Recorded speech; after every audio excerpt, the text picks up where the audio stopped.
Allir þættir samstæðvarinnar eru fáanlegir á öllum helstu hlaðvarpsveitum.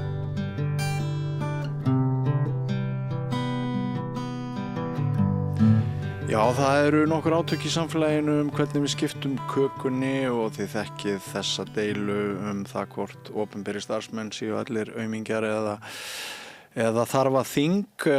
Það var nú umræða það á Alþingi í síðustu viku. Þær eru komnar hingað Helga Rósa Másdóttir, þú ert formaður Félags íslenskra hjúkrunarfræðinga. Já. Vertu velkomin. Takk. Og Sonja Ýr Þorbergsdóttir, formaður BSRB. Velkomin. Takk fyrir. Ég var nú með ögrandi einföldun á umræðinu opinbera starfsmenn áðan. Svolítið góð kjörnun, sant? Já, er ekki? Ég held það.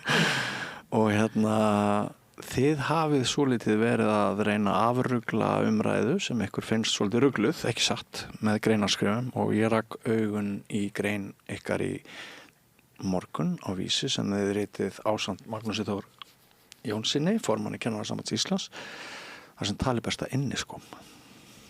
Einmitt.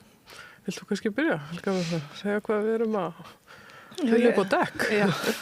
Á inniskónum. Ég er undir áttæmi á því í morgun að hérna undir skrifborði á skrifstofunum minni eru Birkenstock inniskór.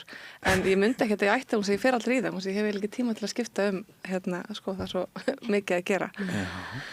En já, okkur það var lagt fyrir frumvarp í síðustu viku af ríkisstjórninni, þar sem lagt til að afnema áminningaskyldu fyrir opinbert starfsfólk. Já. Og það er gert án samráðs við okkur sem eigum þarna starfsfólk undir, opinbert starfsfólk. Og þannig bara verið að skerða réttindi sem okkur telja sjálfsögð. Og maður svona velti fyrir sér ef þetta eru vinnubrögðin og þá hjóla svona í þetta án samráðs, bara hvaða réttindi á að hjóla í næst. Já. Og áttum okkur rauninu bara ekkert á því af hverju er verið að fara svona hart í þetta mála því að við sjáum ekki þörfina. Nei. Það svona, já, kannski verið að taka undir ykkur sjónamið sem að okkur finnst jafnvel vera annarleg mitt að opinbert starfsfólk sé ykkur liðleskjur sem ekki er hægt að reka. Já. Og við erum svona mitt að reyna kannski snúa og vinda ofan af þeirri umræði. Já. Og heldur þetta tengist við horfi samsagt að þessi tillega til breytinga, hún tengist viðhorfi til opinberra starfsmanna? Já, það er allavega engin gögn sem er að styðja þessi áform. Nei. Og það hefur ekki verið haft samráð við okkur, þannig að já, mér finnst bara eðlilegt að álykta það. Já. Sonja, mér dettur í hug þessu samhengi að sum okkar gerir greinamun á topp stjórnendum í opinbera kerfinu og það er stundu gagnrýndur aukinn stjórnunar kostnaður, stjórnsýslu kostnaður. Ég held að sum okkar átti sig ekki á því að svona geðþótti gagnvart fólkinu á gólfinu geti þarna verið töluvert mein. Ég held að mörg okkar séu með þá ranghugmynd í hausnum að þetta varði einhvern veginn bara einhverja topp stjórnendur og það er ekki þannig. Nei, og það er einmitt kannski að því það er einhvern veginn mjög langt síðan að kastljósun hefur verið beint þangað. Ég meina, það er valda ójafnvægi milli starfsfólks og stjórnenda á vinnumarkaði, bara almennt. Og svo getur þetta verið enn viðkvæmari staða eða út af erlendum uppruna eftir tekju bilum eða starfsstéttum líka, sjáum það sérstaklega. Við erum með rannsóknir sína þau sem eru ekki háskólamenntuð og starfa hjá hinu opinbera, þau upplifa minni virðingu í sinn garð samanborið við hvernig stjórnendur koma fram við þá sem eru með háskólamöntun. Við tökum það sem dæmi. En ég meina alla jafna að þá finnum við bara mjög sterkt, alveg sama hvaða starfshópið þú tilheyrir, út frá þessu valda ójafnvægi, að ég meina við erum með hlutahóp sem að þorir ekki eða stígur ekki fram til þess að krefast leiðréttingar á launum eða einhverju svona varðar þeirra kjör af ótta við að muni hafa einhverjar afleiðingar. Hvað það hefur verið komin út í vinnustæða það sem er gríðalegt álag og fólk er kannski með ábendingar eitthvað sem á betur fara að þá þú það ekki endilega að stíga fram heldur. Helga Rósa með gott dæmi það sem að fólk skiptist á að segja stjórnanda frá einhverju þannig að hitinn sig ekki hvað mestur á þeim sko, þú veist, þú reyna að jafna einhvern veginn álægin eða svona áhættunni af því að stíga fram og sko það sem líka áhugavert að það einhvern veginn búin að mála upp þessa mynd að hér á Íslandi að þá sé einhver sér íslensk leið að við séum með svona ráðningavernd eða uppsagnarvernd eins og áminningaskyldan umverulega en það algjörlega ránt af því að maður horfir bara á Evrópulöndin og umverulega bara öll lönd nema Ameríku. Ameríku gildir sér regla fire at will, þú veist að þú með bara ráð og reka þá svo vil. En alls þar annars þar einhverja takmarkan á því til þess að stemma stigu við þetta valdaójafnvægi og það bæði á almennum opinberum vinnumarkaði. Þannig að við erum vel eftirbátar annarra landa þar að kemur að því að reyna að tryggja að það sé ekki verið að segja upp að geðþótta eða ómálefnum ástæðum að óréttmætum og þetta líka, þú veist, að því að áminningaskylda hljóma náttúrulega ekki þessu réttindi, en það það. Og það þá til þess að þú fáir tækifæri til að bæta ráðið, en líka til þess að liggja alveg kýrskýrt fyrir hvað eru ástæðna fyrir því að sé verið svona að bregðast við og í mannauðsfræðunum þá ekki allan talað svona stigmögnun, þú veist, að fyrst ertu kannski bara með eitthvað samtal og svo ertu með eitthvað sem aðeins stífara og það oft kallað leiðbeinandi samtal og Reykjavík og Borgar til dæmis með það hjá sér. Og svo þá áminning, af því þá ertu svona alveg að gefa gulaljósið áður en að getur komið til uppsagnar. Og reynslan okkar líka svo að almennt fólk leita til stéttarfélaga út af áminningu, eða hún sé yfirvofandi, að þá gjarnan ekki búið að eiga sér staðinn endurgjöf, starfsmannasamtal, framistöðumat og það svona eins og stjórnandi sé búin að safna svolítið í sarpinn og svo bara á svona gusa öll yfir hann á einum tímapunkti sem heldur ekki mjög sanngjarnar aðstæður en þá ertu að gefa fólki tækifæri líka til að svara fyrir sig, venda á sína hlið og svona hvernig þau sjá þetta og það leiðir alla jafna til góð samtals og betrumbóta. Vegna þess að þú nefndir að þessi vernd hún næði í löndunum sumum allavega í kringum okkur líka til einkamarkaðarins. Ég held einmitt að það hafi komið summa óvart þegar Sigríður Ingibjörg Ingadóttir nýr framkvæmdastjóri BSRB mætti hér í viðtal til minni síðustu viku og ræddi það Svíþjóð að það rökstuðning á einkamarkaði fyrir því að losna við starfsmann að segja starfsmann upp. Já. Við erum ekki vönd því hér á landi að í einkaframtækinu að atvinnurekandi þurfa að rökstyðja. Nei, af því það, og ég meni öllum þessum löndum þá gildir það að þurfa að vera málefnileg sjónarmið að baki uppsagna og þú þarft einhverja frekari formreglur til þess að tryggja það og það felur auðvitað í sér að gefa starfsfólki tækifæri til þess að tjá sig hvað verið að bera á þau en líka til þess að stemma stigu valdaójafnvæginu og svona reyna undirbyggja að þessi málefnilega ástæða fyrir uppsögninni á hvaða toga sem hún að þú fái tækifæri til að bæta ráðið þitt og það þykir bara sanngjörn eðlileg regla og svo ertu jafnvel með enn stífar reglur eins og í Svíþjóð ef að það uppsögn vegna hagræðingar eða skipulagsbreytingar að þá gildir sú regla að það að segja fyrst upp þeim sem kom síðastur inn á vinnustæðin og þannig að og bara, þú veist, það allra handa mismunandi svona til þess að reyna að stemma stigu við og venda starfsfólki raunverulega.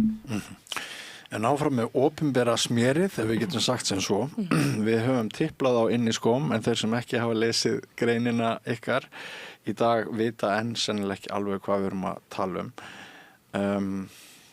hvað erum við að tala hvað með þessa Birkenstock inn í skó, orðræðu og viðhorf?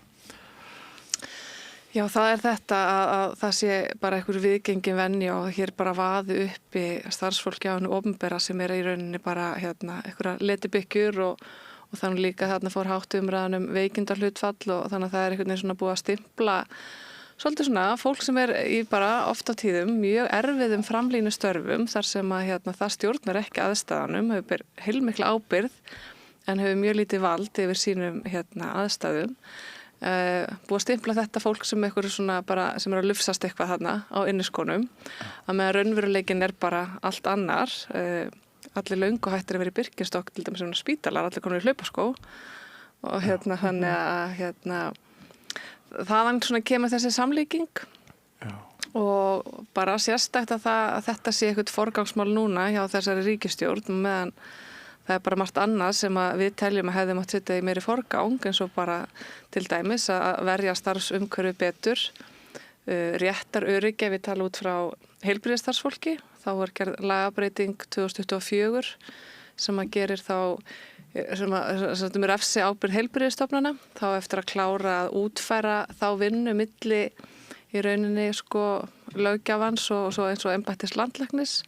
Þannig að sú vinna hefur legið niðri, það hefur verið kannski maður hefði frekar viljað sjá þá vinnu í forgangi, en ekki þetta að skerða í rauninni þessi réttindi starfsfólks og ég tek undir með Sonju þar sem við sjáum komin að borð hjá félaginu, þar sem að koma svona uppsagnarmál, að þá bara einmitt ekki verið að beita áminningarskildinu rétt, þannig að ætti kannski frekar ríkisvaldið að einbeita sér því að fræða og kenna sínum framlínu stjórnendum þá að nýta sér þetta mannauðstæki sem áminningarskildan til þess að einmitt bæta starfsumhverfið og rauninu bara að fólk þori að taka samtali. Ég held að það sé kannski svolítið ríkt í okkur, ég veit ekki hvort það sé eitthvað sér íslenskt, það geti kannski verið þetta sér íslenska að hvað finnst ekki þægilegt að fara í svona erfið starfsmannasamtöl, en það þarf að gera það þarf að eiga þetta samtal til þess að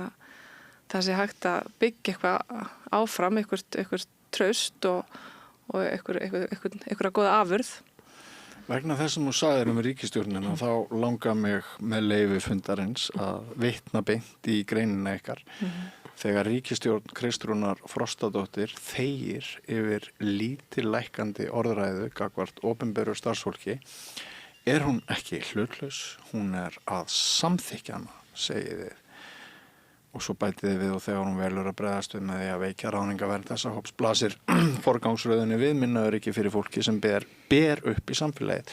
En þið upplifið þetta svona að það sé verið að samþykkja það sem við kannski hófum umræðina á þennan leik, þetta viðhorf, þetta niðurtal til opinberra starfsmanna sem einnar, sukkandi heildar. Já, ef maður horfir fyrst bara á svona samfélagsumræðina þá þetta mjög mótsagnakent af því að ef þú segir opinber starfsmaður að þá finnst mörgum hverjum það að vera eitthvað svona neikvætt og sjá fyrir sér, ég meina hvaða samlíkingu eða orð sem og það búið að koma upp líka upp með fjölda orða yfir opinbera starfsmenn.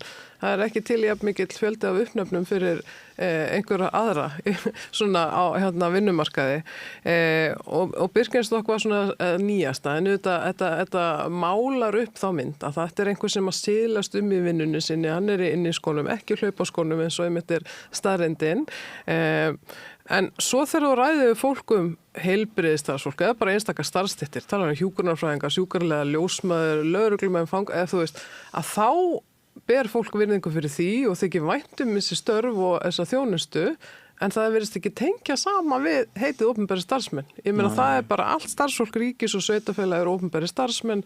Þetta starfsfólkið sem að getur öryggis okkar, sem að hjúkrar okkur og annast okkur, hvort sem að við erum börn eða og komin á efri ár. Ég meina þau líka sinna ákveðinni grunnþjónustu og framfærslukerfum og bara farið við skattskýrslunar okkar útgáfu vegabréfa. Þetta bara rosalega víðtækur rammi og það ekki þannig ef þú spyrð út í hvern þátt þeirra verkefna sem að verið að sinna að þá almennt bara mjög mikill stuðningur og trust til þeirra. Þess vegna áhugavert hvernig hefur þróast og við vitum að þetta bara ángið af umræði sem byrjaði kringu 1980 út frá því að þau opinbera sér allt og stórt og bákna burt og það var það sama með opinbera starfsmenn og þess vegna fannst okkur miður og það var eiginlega að fyrsta sem við gerðum hjá BSRB var þegar við hittum alla 9 ráðherrana í fyrsta sinn fyrir rúmu ári eða hvað kom 1,5 núna að þá lögðum við ríka áherslu á það að það þurfa fleiri heldur en bara samtök og bara starfsmann að stíga fram fyrir þeirra hönd af því að ég meina hjá ríkinu þá starfaði fyrir framkvæmdavaldið, ráðherrar eru raunverulega æðstu yfirmennir og það sé þeirra hlutverk að svona allavega taka upp svona varnar baráttuna fyrir þau og benda á hvað þau eru að sinna mikilvægum störfum og bara oft í aðstæðum sem að aðrir myndu kannski ekki endilega setja sig í af þetta eru þannig að þú bara sinna fólki oft í mjög viðkvæmri stöðu veikt, andlega veikt, já, þú veist, þetta geta verið bara mjög erfiðar og taka mjög á fólk, en það eru með rannsóknir sem sýna það þegar við tala veikindi að allt þetta svona tilfinninga álag, það tekur sinn toll af þér og ýtir undir hættuna á að verða veikur og líka bara störfin sé að slíta þér út. Og það þetta hefur áhrif að þegar þú ert komið með einhverja svona narratífu og við sjáum það líka og það er það sem og við óttumst hvað mest er að og þá bara við samfélagi allt og bara alþjóðlegu straumaalla sem hafa áhrif á okkur er einhver svona einfölduð mynd eða svona single story sé að hafa áhrif á hugsunarháttinn og það sé lagt til grundvallar þú ert að taka stefnumótandi ákvarðanir eða ákvarðanir eins og þessa að þú ætlir að taka réttindi af fólki. Ég meina það er bara að tala þetta af léttúð. Ef þú myndir bakka 5 ára aftur í tíman þú veist þá myndi enginn tala það af léttúð að taka réttindi af fólki. Ekki nema Vigdís Hauksdóttir mann eftir henni sem vildi svipta opinbera starfsmenn réttindum. En ég tek alveg undir þetta og ég held þetta svona ýtir undir þetta viðmót. Ég menna það kemur fyrir að fólk hefur ákveðnar væntingar til þjónustunnar sem síðan ekkert að standast undir og þá einhvern veginn þá verður fólk stundum ósátt og það einhvern veginn kannski svona leifir sér þá frekar ákveðna framkomi í garð opinbers starfsfólks. Það er einhvern veginn það sem er búið að fara fram með hjá æðstu mönnum eins og þessi setning sem maður fékk stundum að heyra ef að einhver var ósáttur þegar ég var að vinna á spítalanum að einhverjum fannst maður ekki vera að gera nóg gott að það er nú ég sem borga launin þín, þú veist að fólk svona setur sig í einhverja svona hærri skör heldur en opinbert starfsfólk þannig að þetta svona ýtir undir svolítið svona þennan anda að fari þetta og svo líka varðandi veikindin að þá sína rannsóknir það og það hefur svo sem komið fram líka í þessum greinum sem við erum að skrifa hvað sko þetta er stór hluti kvenna, opinbert starfsfólk og svo bara ef við horfum á stjórnendaspönn eða verkefnin sem þessu hópur að sinna og ef það er borið saman við svona hefðbundin karlastörf að þá kemur að ljós að konur eru yfirleitt sko með mun víðtækari sko mannaforráð og svona stærri stjórnendaspönn meiri ábyrgð en yfirleitt minni völd og minni úrræði til þess að leysa verkefni. Ef að karlar eru settir í sambærileg störf ef það eru karlar sem að slysast inn í kvennastörf þá sýnir það sig að þeir brenna alveg jafn hratt upp á konur. Þetta sína rannsóknir ítrekka og voru með mjög skemmtilegan fyrirlesir á stóri ráðstefnu hjá okkur í haust. Það snýst ekki magna testosteróni í djókinu? Nei, það er akkurat málið. Það snýst ekkert kynhormónin. Þetta snýst starfsumhverfið og þessar hefðir sem eru byggðar upp í kringum þessar stéttir. Og líka fjöldi rannsóknar sem sýnir allt, þú veist, út frá þessu að því mannusfræðin sýna að þú getur bara verið með vist mikinn fjölda undirmanna áður en að bara það er komið út í fleiri ásvörk heldur en ein manneski getur ráðið við en líka bara svona atriði, þú veist, skortur upp á tæknin eða það bila bílið eitthvað á sína rannsóknar, það er alltaf fljótari viðbrögð og hlutirnir eru betur lagaðir þegar það tengir sko kallastéttum heldur en kvennastéttum.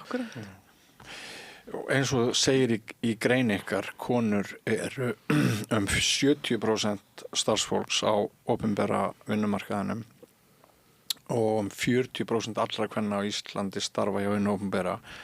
Þannig að þetta er augljóslega risastórt mál fyrir enn stærra mál fyrir konur en karla. Og vekur það sérstök vonbrigði hjá okkur að Kristrún Frostadóttir, jafnaðarmaðurinn, sé að leggja blessun sína samkvæmt því sem kemur fram í grein ykkar yfir orðræðu sem er neikvæð gagnvart ykkar.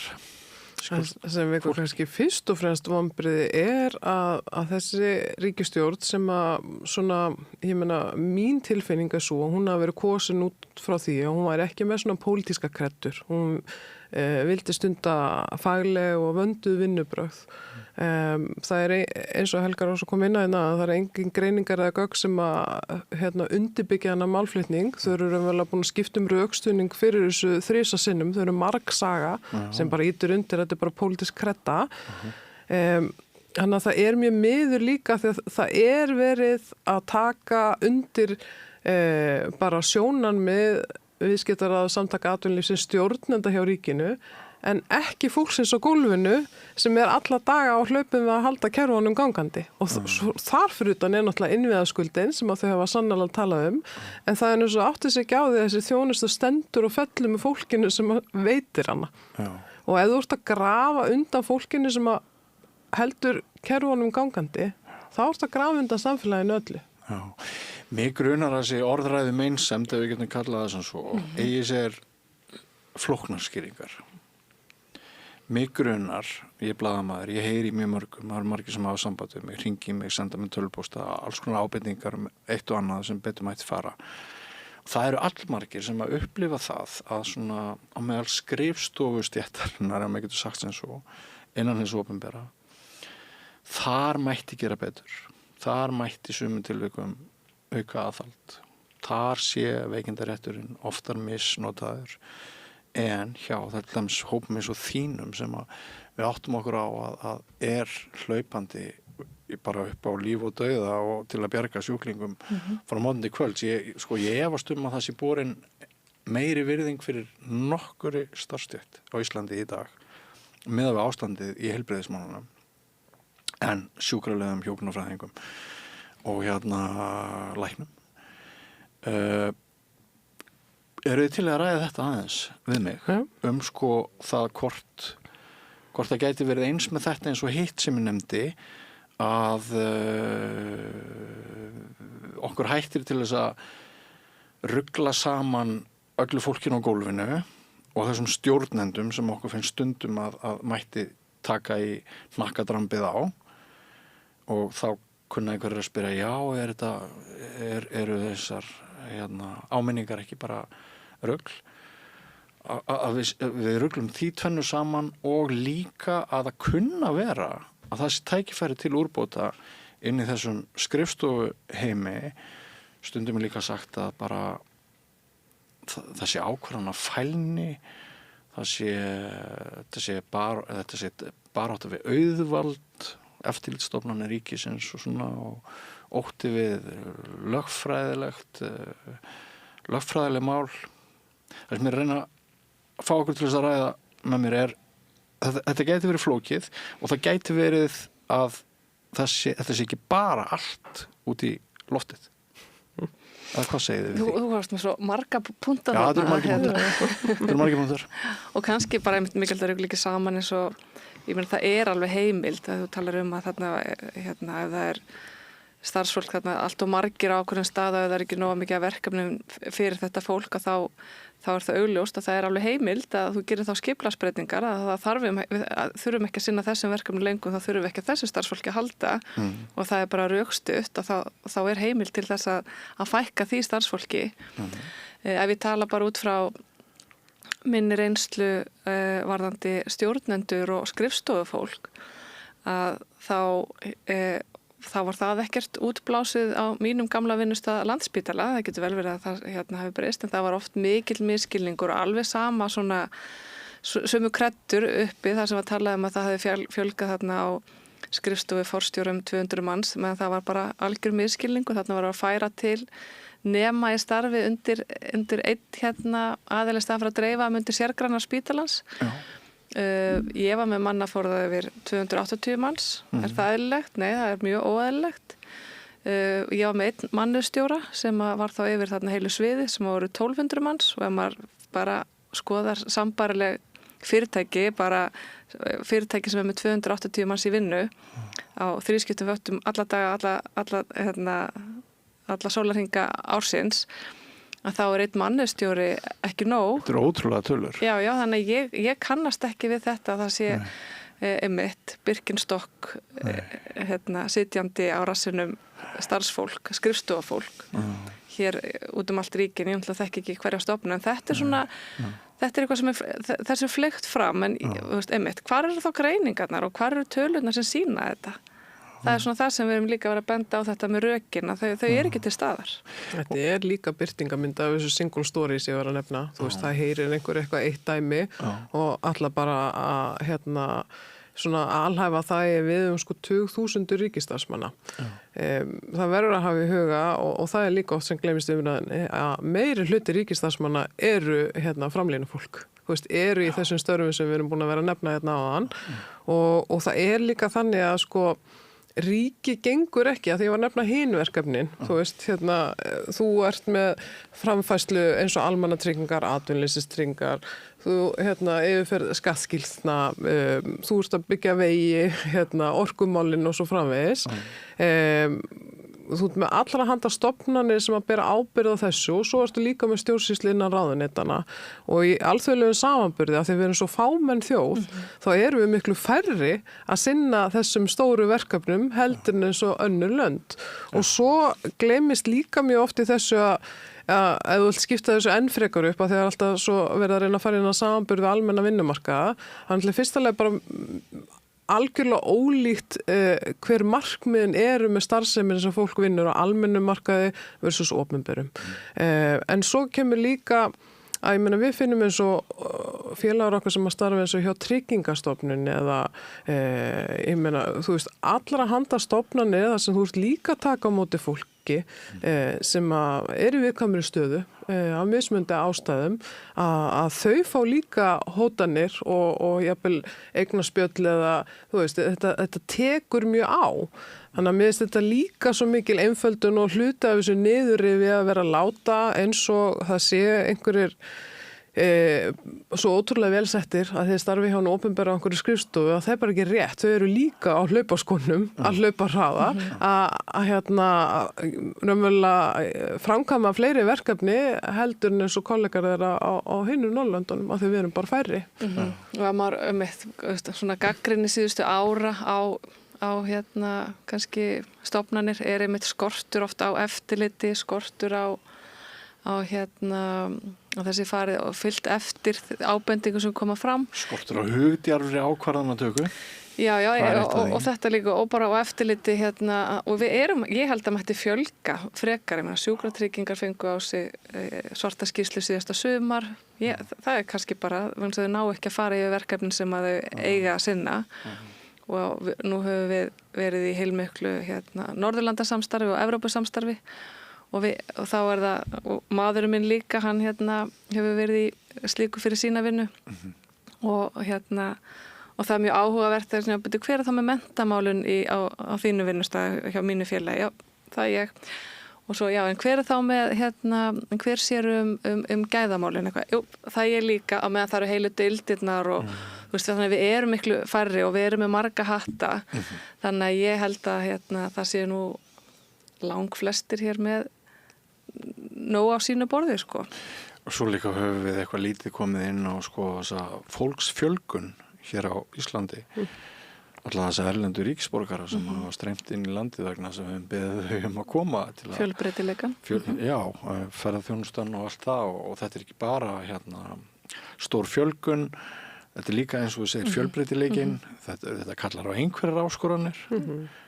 Þannig að það er svo mikið skrítið að opinberu starfsfólki fjölgi töluvert. Nei, og maður heyrði einmitt sko af kennurum þar sem að þeir mæta bara til kennslu á mánudegi og það eru bara búið að bæta við kannski 2 krökkum sem að hafa þá komið í gegnum sem hælisleitundur eða leita sér verndar og ekki nást að senda tölvupóst að láta vita og þeir tala ekki eins og málið og þannig að það vantar þarna allan stuðning með og kennararna bara að redda þessu. Maður heyrði alveg dæma þessu að kennarar voru líka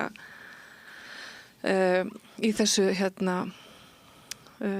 þessari grein okkar að þeir eiga einmitt að sinna fleiri verkefnum og flóknari verkefnum á sama tíma. Það er svona kannski bara megin einkenni allra þessa hópa.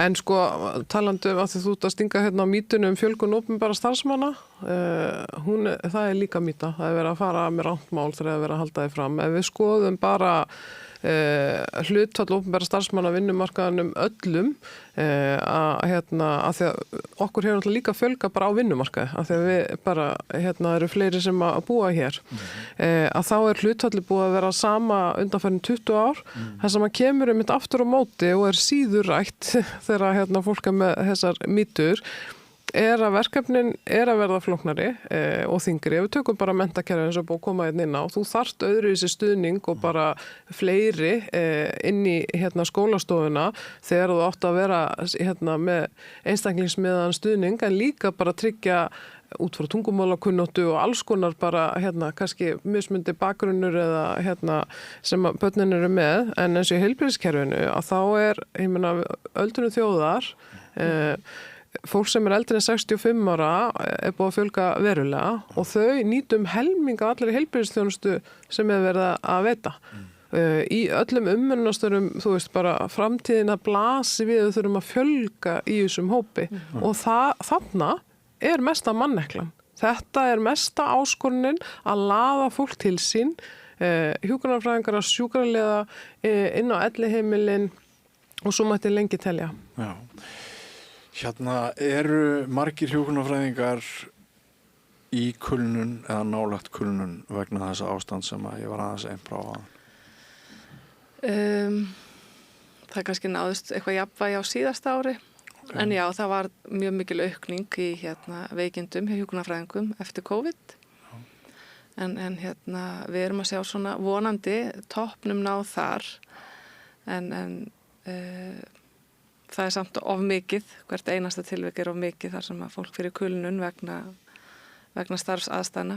Mér finnst ég alltaf að heyra sömu söguna til dæmis á bráðamóttökunni. Jú. Að fólk, gestirnir upplifa hræðilegar aðstæður, en allir tala hvað starfsfólkið hafa verið frábært, en ræða eiginlega líka ómanneskjulegt hlutskipti starfsfólksins og hafa bara meira áhyggjur af því heldur en þeim sjálfum þótt komi hundveikir og séu Já, það talað svona faglegan eða siðferðilegan faglegan skaða sem að verður fyrir með því að vera alltaf að vinna í rauninu undir því sem að maður veit, eða gegn betri vitund, að maður veit það alveg að sjúklingur sem með uppköst og niðurgang, hann á ekki að vera innan alla hina sjúklingana og smita þá, en þú átt ekki einangrunarstofun, þannig að þú verður að hafa hann þarna fram, þannig að þú ert alltaf einhvern veginn að vinna gegn betri vitund og það hefur áhrif á þitt faglega sjálf og það verður daburt og þú verður minni ánægja af starfinu og þá ertu líklegri til að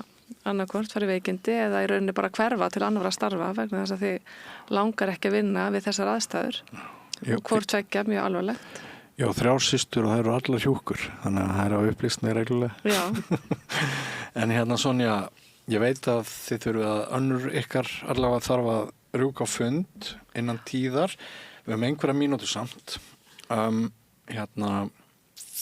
Aðeins varðandi þessa rödd sem heyrðist til dæmis frá Daða fjármálaráðherra á föstudaginn að það væri nú launaskriðið sem að væri mesti vandinn sko. Við erum að horfa á vexti hækka 0,25% stig. Þeir getur hækkað enn meira. Margir eru skuldur, verðbólgan bál, gæti orðið bál allavega og svona ákveðið úrræðileysi. Mér finnst svona bara vaxandi tilhneiging hjá ansi mörgum til þess að henda þessu öllu í launafólk þar á meðal þitt fólk. Hver eru þín viðbrögð þessar orðræði? Já, það náttúrulega svona hefðbundið að það byrja og raunverulega bara endurtekist ef að það svona hver að benda á annan og eins og þú segir að það eru mjög margir sem að benda á launafólki þessum efnum, rugla algjörlega saman líka bara launahækkunum og launaskriði, þetta ekki sami hluturinn. En ég meina ef við rifjum bara upp kjarasamningan sem voru gerðið 2024 að það voru við sannarlega að semja hólegar launahækkanir að því að við tókum undir þetta meðmarkmið að það myndi hafa best áhrif á kaupmátt launafólks ef að verðbólga myndi draga saman og sömuleiðis vextirnir.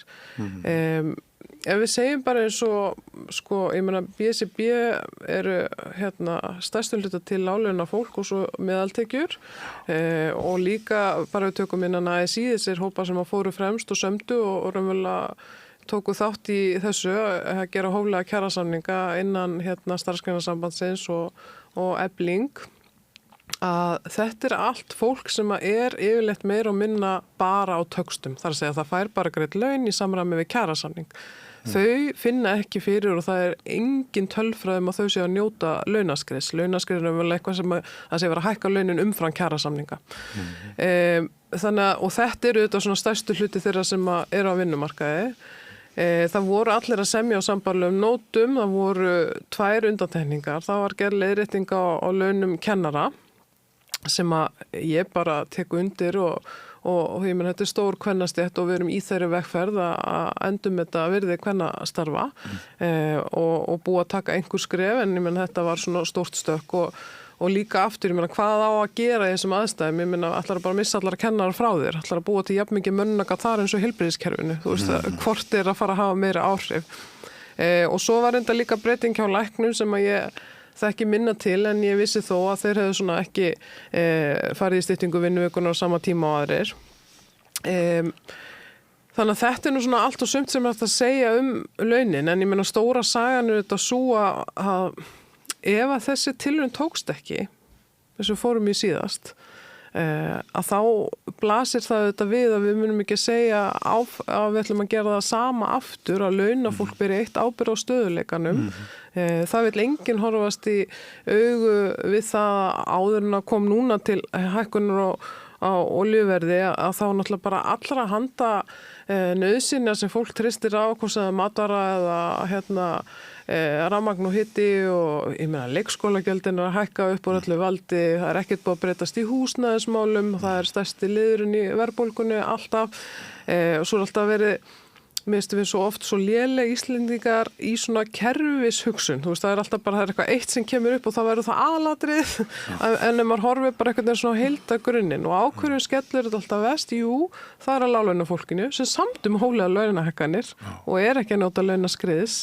Þú veist, hvað ætla aðrir að gera til þess að launafólk upplifi að það sé ekki eitt að leggja í púkið áttina stöðuleikanum, hvernig ætlum við að skipta kökunum í jafnari hætti, að því að svo bætist þetta ofan á þetta allt saman, bara hvernig hún finnur fyrir þessu veskinniðinu, þessi innviðaskuld, þú veist, og nákvæmlega sem vorum að tala hérna áðan, hvað upplifum þú færðvarandi bara öryggistilfinningu og ef að þið vantar heilbrigðisþjónustu og svo náttúrulega leikskólinn og svo mætti lengi telja.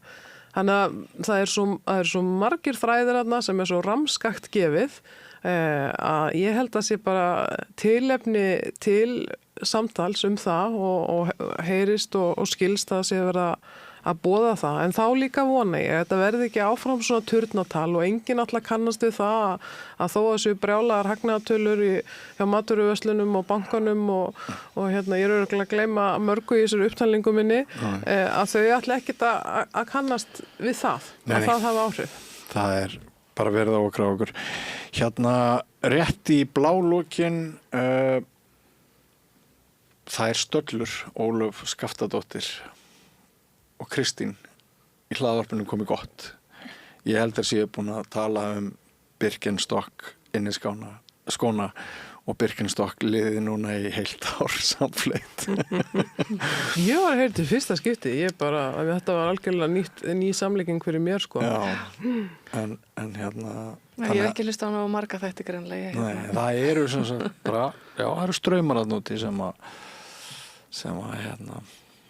finnst að búið 2 þjóðir í þessu eina landi en þeir hafið gert hvað þið getið eins og hægt að gera á þeim stuttatíma sem við höfum hér til þess að útskýra mikilvægi hins opinbera starfsmanns og hvaðan sætir sumpart miklum órétti í umræðinni. Það eru þau sem halda samfélaginu gangandi og ég vona að fólk átti sig á því hverja þau eru að tala þegar þau mæta með börnin sín á leikskólan, þegar þau fara á heimsækja ömmu á hjúkrunarheimilið, þegar þau mæta á bráðmóttökuna, þegar eitthvað gerist og þarf að kalla til lögregluna og svo mætti lengi telja. Já.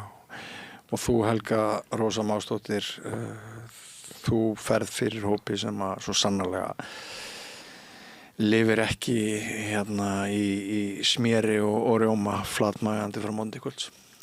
Nei, svo sannarlega ekki. Nei, það er, ég heldur trúum því öll. En kæri þakkir fyrir komuna báðar, Sonja og Helga Rósa og gangi ykkur vel í baráttunni, þið ætla að halda áfram að skrifa, er það ekki? Jú. Já. Og bara hvetjum þetta fólk líka til að kíkja á síðuna þegar við erum saman í herferð, BSB og Félag íslenskra hjúkrunarfræðinga og Kennarasamband Íslands. Og kjarnin í herferðin viðtöl við nokkra ríkisstarfsmönnum hvað þeim finnst þessi áform afnám áminningarskyldu og maður sjáðu öll á góða áminning.is og hvetjum líka fólk til þess að standa við bakið á opinberu starfsmönnum, á ríkisstarfsmönnum að réttindi þeirra verði ekki skert og deila efni þaðan og skrifum þetta. Góða áminning.is. Já, ljómandi kæra það ekki verið komuna. Takk fyrir. Takk. Og næsti kafli eftir andartak ekki fara langt. Alþýðufélagið er frábær hugmynd. Félagsgjöld í Alþýðufélagið eru krónur 2.750 á mánuði og renna óskipt til dagskrár og útsendinga samstöðvarinnar. Samstöðin.is. Ég heiti Þórhildur Þorleifsdóttir. Á samstöðinni er fjörug, opin, skemmtileg og gagnrýnin umræða allt milli himins og jarðar. Samstöðin á erindi inn á öll heimili.